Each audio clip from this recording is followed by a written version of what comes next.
Okay, this video is for vector operations, which involves adding or subtracting more than one vector and possibly multiplying the vector by a number.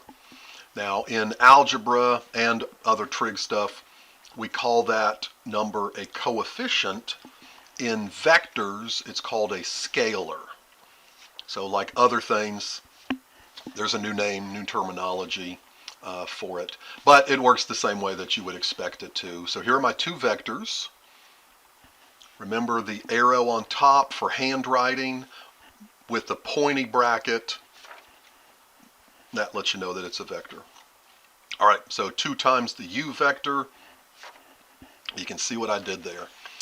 Component form, remember, is the pointy bracket, and then the unit vectors ij. Do not mix and match. Do not have ij with the pointy bracket. Do not have pointy brackets with the ij.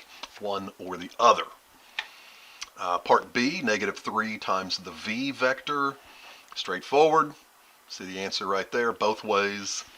And then C and D, adding, subtracting with different scalars right there. Let's look at D first. D is also called the resultant, and you can see big old capital R vector there, and you're just adding the x's and the y's like that. And then part C, 3 times the u vector minus 4 times the v vector. You can see what I did there.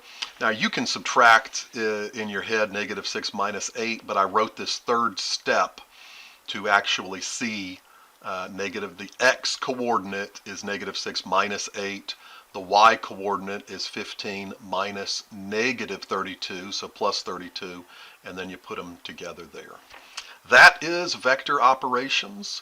You cannot multiply vectors themselves.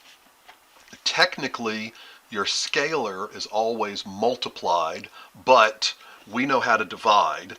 If this were a half times u, you could think divide, but it's weird math where that isn't anyway. So add, subtract, multiply by a scalar. That's it.